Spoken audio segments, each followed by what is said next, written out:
Hello दोस्तों, नमस्कार। स्वागत है आप सभी का राहुल सर एक नई शुरुआत के ऑनलाइन प्लेटफॉर्म पर। आज बहुत ही बेहतरीन इन्फॉर्मेशन मैं आपके सामने लेके आया हूं। ईपीएफओ की यानी कि इन्फोर्समेंट ऑफिसर की नई वैकेंसी नोटिफिकेशन आपके सामने आ चुका है और कुल पद हैं आपके 577।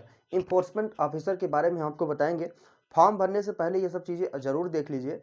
मैं आपको बता दूं, इसमें मैं आपको जो वीडियो है, ये वीडियो बहुत ही लाभकारी साबित होने वाला है आपके लिए, इन्फोर्समेंट ऑफिसर यानी कि ईपीएफओ के लिए। इसमें मैं आपको बताऊंगा कि फॉर्म भरने के लिए योग्यता क्या होनी चाहिए, आयु कितनी होनी चाहिए, सैलरी कितनी आपकी इसमें है ईपीएफओ में। इसके साथ-साथ ईपीएफओ का हम सिलेबस बताएँगे कि आपका सिलेबस कितने चरणों में कितने चरणों में आपका एग्ज़ाम होगा, उसके सिलेबस में क्या-क्या सब्जेक्ट है आपका, क्या-क्या पूछेगा, इसके बारे में डिटेल में हम चीज़ों को आपको बताएँगे। जैसे आपको दिख रहा है, फीस के बारे में आपको बता देंगे और आपको कितने चरण में है, ये भी हम आपको बताने चल रहे हैं। कुल पदों की संख्या 577 पोस्ट आपकी ईपीएफओ का ही है, एनफोर्समेंट ऑफिसर की कुल 577 पोस्ट आपकी आई। ये देखिए, सबसे पहले आप ये याद रखिएगा, ये एग्जाम कौन कंडक्ट कराता है भाई? ये आपका एग्जाम यूपीएससी कंडक्ट कराता है, यूनियन पब्लिक सर्विस कमीशन यानी कि संघ लोक सेवा आयोग क्या कराता है, ईपीएफओ का पेपर कंडक्ट करवाता है। आइए हम इसके बारे में थोड़ा सा इंफॉर्मेशन लेते हैं, इस फॉर्म के बारे में क्या क्या आपके इंफॉर्मेशन है जो डिटेल में हम चीज़ों को देखेंगे। इसके बाद हम अपनी तैयारी को प्रारंभ कर देंगे, ठीक है। सबसे पहले देखिएगा, आवेदन प्रारंभ की बात करते हैं। जो आपका फॉर्म भरने की तिथि है वो 21 फरवरी 2023 से इसकी शुरुआत हो चुकी है और जो अंतिम तिथि है, इसकी अंतिम तिथि कितना है, 17 मार्च 2023 तक। यानी कि 21 फरवरी 2023 से फॉर्म अप्लाई हो रहा है, शुरू हो गया है और 17 मार्च 2023 तक आपका टाइमिंग 6 पीएम दिया है, तो 6 पीएम तक आपका क्या किया जाएगा, फॉर्म आपका अप्लाई होगा। इसके साथ साथ अगर बात करेंगे, देखिएगा, enforcement officer and account officer दो पद हैं इसमें। अकाउंट इन्फोर्समेंट ऑफिसर या अकाउंट ऑफिसर की बात करते हैं, इसमें 418 पदों की संख्या है। अगर इसको फॉर्म अप्लाई करना है तो अधिकतम आयु कितनी होनी चाहिए? अधिकतम आयु 30 वर्ष और 30 वर्ष से ज़्यादा आयु नहीं होनी चाहिए।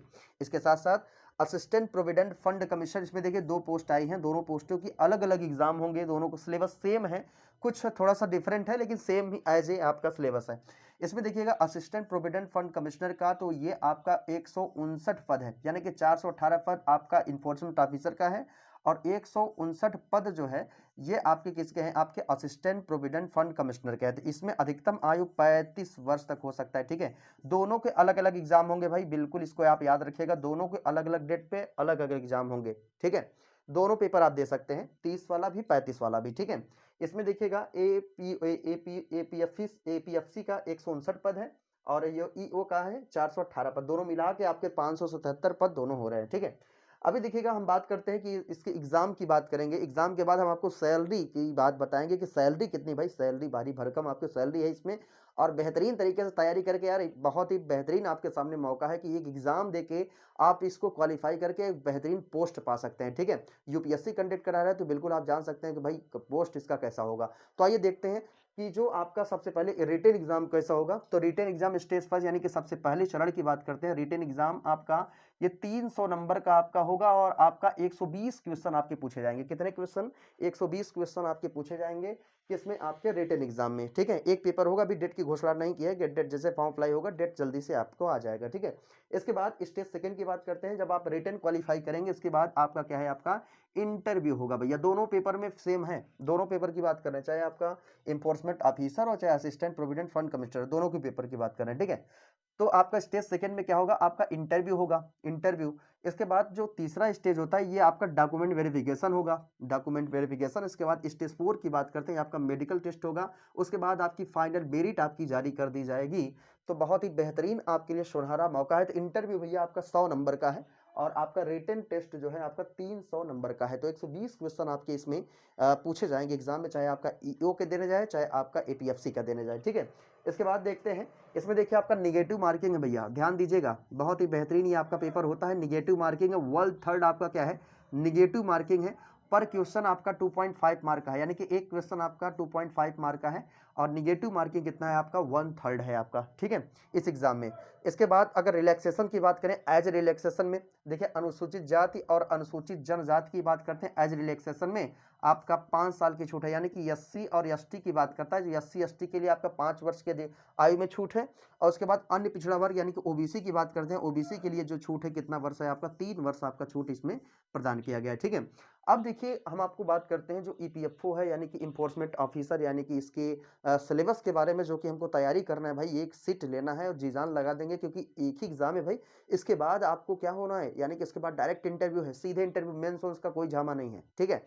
अब देखना, इसमें हम सिलेबस की बात करते हैं। सिलेबस में आप याद रखिएगा जनरल इंग्लिश, जो कि आपके दोनों में है, सभी के लिए कंपलसरी है आपका, सभी मिक्सअप करके 120 क्वेश्चन आएंगे। इसके बाद इंडियन फ्रीडम स्ट्रगल है आपका। इसके बाद है करंट इवेंट, जो कि हम आपको बताएंगे। देखिए मैं आपको क्या क्या बताऊंगा, क्या क्या इस चैनल पे आपको मिलेगा, मैं आपको बता दूं। मैं आपको इंडियन फ्रीडम स्ट्रगल बता दूंगा बेहतरीन तरीके से, एक भी क्वेश्चन इससे बाहर नहीं जाएगा।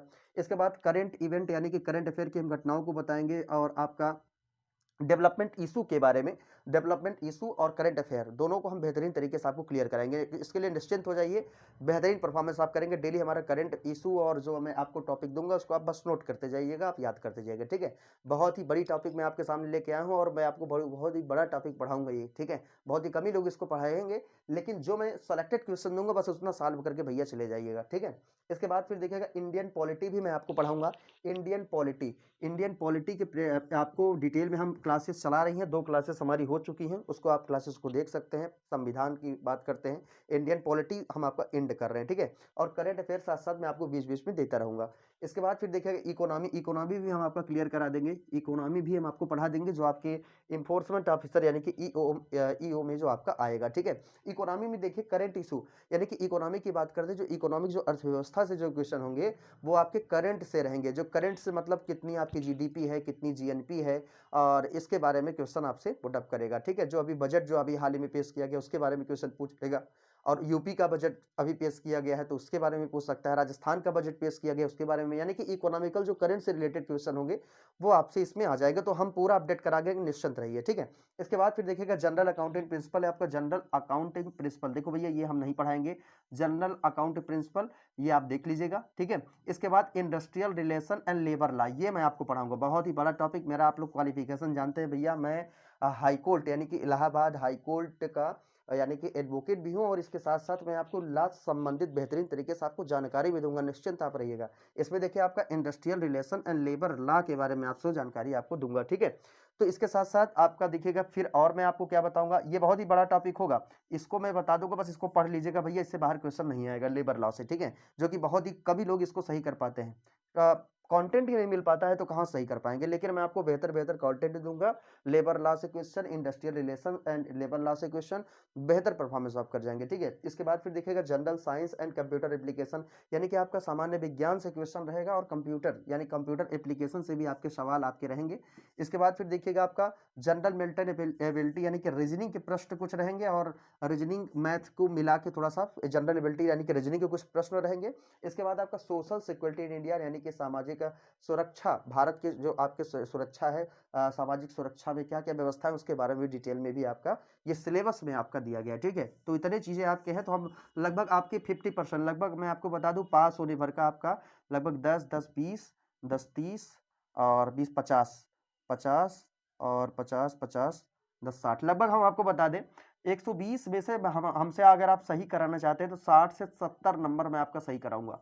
60 से 70 नंबर मेरी गारंटी है कि मैं 60 से 70 क्वेश्चन मैं आपके इसमें लाऊंगा, ठीक है ना। 60 से 70 यानी कि जो कुछ सिलेबस को छोड़ के, मतलब जैसे कि मैं आपको जनरल अकाउंटिंग प्रिंसिपल भैया नहीं पढ़ाऊंगा, ठीक है।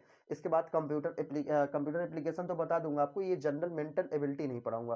तो ये 2-3 टॉपिक नहीं पढ़ाएंगे, इसलिए मैं आपको बता रहा हूँ पूरा टोटल आपके 60 से 70 क्वेश्चन मैं आपको अटेम्प्ट कराऊंगा, यानी कितने क्वेश्चन हम आपको बताएंगे, ठीक है। इसके बाद फिर देखिएगा इतने क्वेश्चन आपके हो जाते हैं तो भैया बहुत ही बेहतरीन पोस्ट है, अभी डेट नहीं आया एग्जाम की, आप तैयारी कर सकते हैं। तो भैया सैलरी की बात है, बहुत लोगों को मन में रहता है सर सैलरी कितनी होगी, तो सैलरी भैया बहुत ही बेहतरीन है। इसकी देखिए ग्रेड पे स्केल की बात करते हैं, ईओ की यानी कि इन्फोर्समेंट ऑफिसर की जो पे स्केल है 47,600 से 1 लाख कितना है भैया, 1,51,000, ठीक है ना। 1 लाख यानी कि 1.5 लाख से ऊपर ही है आपका पे स्केल। इसके बाद एपीएफसी देखिएगा 56,100 से पे स्केल कितना है 1,77,500 यानी कि बेहतरीन आपका ये सैलरी भी है भैया।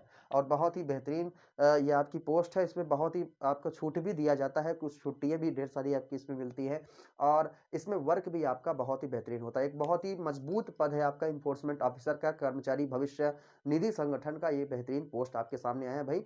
तो जितने हमारे भावी शिक्षक जो यूपीएससी की तैयारी कर रहे होंगे, जो पीसीएस की तैयारी कर रहे होंगे, चाहे जो भी आप एग्जाम की तैयारी कर रहे हैं, तो लग जाइए हमारे साथ। हम आपका जीएस का और लेबर लॉ जैसे क्वेश्चन, करंट के क्वेश्चन बेहतरीन तरीके से हम आपको सॉल्व कराएंगे। तो इतने आपके थे इन्फॉर्मेशन। तो भैया जो जो फॉर्म नहीं भरे हो, फॉर्म अभी से भरना शुरू कर दीजिए। और इसके साथ साथ आपका ओटीआर मांगता है, वन टाइम रजिस्ट्रेशन, ठीक है। तो वन टाइम रजिस्ट्रेशन करके आप फॉर्म को अप्लाई करके आप अपनी तैयारी को अभी से हमारे साथ आप मजबूत बनाते रहिए।